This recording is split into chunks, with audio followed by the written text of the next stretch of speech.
សូមចម្រើនពរញោមញាតិគ្រប់គ្នាប៉ុណ្ណាឥឡូវនេះឃើញថារដូវត្រជាក់ក៏បានខាត់ចូលមកដល់ហើយរដូវលំហើយក៏បានខាត់ចូលមកដល់ដែរហើយទឹកភ្លៀងហ្នឹងក៏មើលទៅក៏រាំងស្បើយច្រើនពោ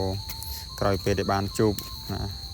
ឥទ្ធិពលព្យុះប្រហែលថ្ងៃមកនេះគេថារាំងបានប្រហែល 4-10 ថ្ងៃហើយអញ្ចឹងក៏បានរៀបចំពោដីជាបណ្ដើប៉ុណ្ណារៀបចំតាមរងសម្រាប់ដាំបន្លែផ្សេងជាច្រើនមុខដោយសពមួយដងអញ្ចឹងពោហើយនេះដោយសារតំណេពីពេលល្ងាចប្រហែលជា1 ម៉ោងទៅកន្លះម៉ោងក្រោយពីចេញពីការសិក្សារៀនសូត្រព្រោះអញ្ចឹងសកម្មភាពសមណសិស្សសង្ឃវត្តគុកច័ន្ទហ្នឹងហើយសម្អាតស្មៅទៅហ្នឹងហើយតែនេះគឺយើងចាប់ដើមរៀបចំរងដាំបន្លែពោអញ្ចឹងសូមចម្រើនពរថាញាតិញោមណាដែលមានក្រពូជ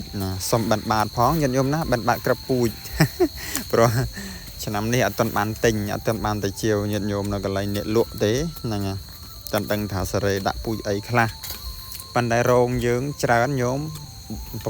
ចង់ជិតចូល10រោងនេះហើយដាំបានច្រើនញាតិញោមណាអញ្ចឹងញាតិញោមណាមានក្រពូជតែនៅសេះសល់អី